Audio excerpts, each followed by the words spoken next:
Selamat datang kembali di Let's Spin. Banyak dari kita yang awalnya mungkin bingung mau pakai karet Cina atau karet Eropa, karena keduanya juga punya kelebihan dan kekurangan masing-masing.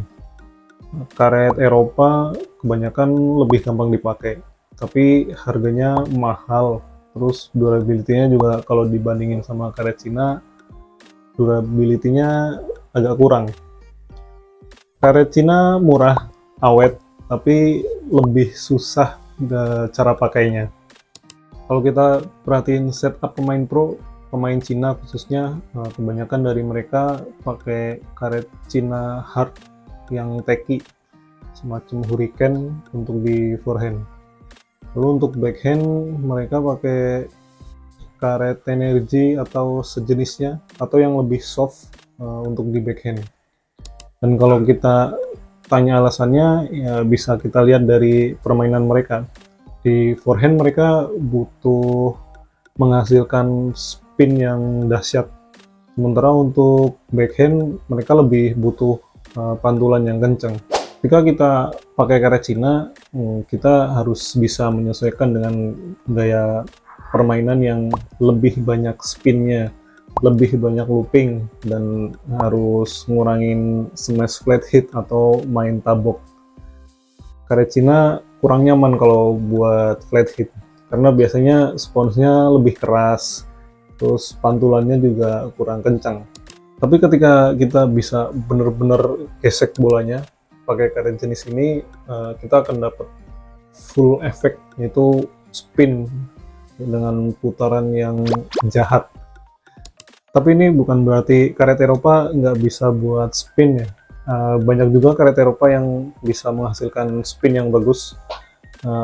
Perbedaannya ada di cara pukulnya.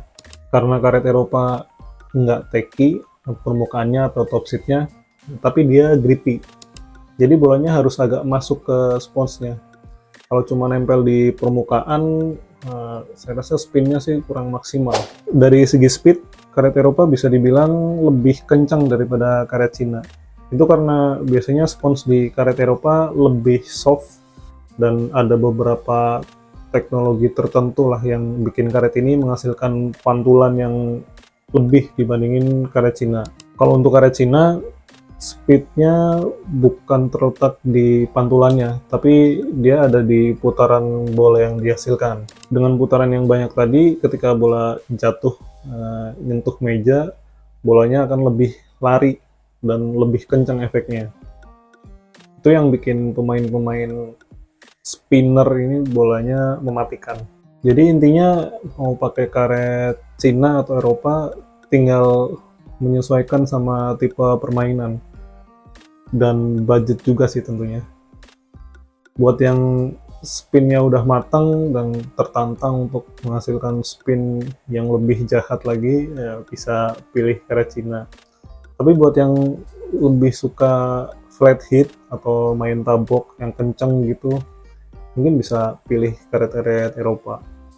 Kabar baiknya, beberapa produsen karet Cina ada yang ngeluarin karet versi Eropa mereka ya, tentu dengan harga yang lebih terjangkau.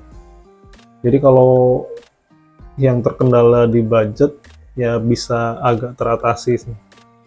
Walaupun pantulan dan putarannya ya nggak sebagus karet Eropa yang asli ya. Soal durability pada dasarnya tergantung perawatan ya. Kalau perawatannya benar, karet yang udah dipakai bertahun-tahun juga bisa aja masih bagus.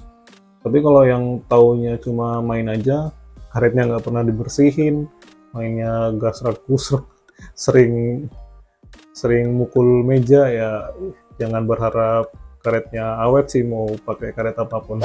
Mungkin itu pembahasan kita di video kali ini. Semoga bisa menambah referensi buat teman-teman yang lagi bingung nentuin mau pilih karet Cina atau karet Eropa. Buat yang mau berbagi pengalaman ketika pakai karet tertentu, ya ayo sharing di kolom komentar. Jangan lupa juga like, share, dan subscribe supaya nggak ketinggalan video terbaru dari Let's Spin. Sekian video kali ini, sampai jumpa di next video.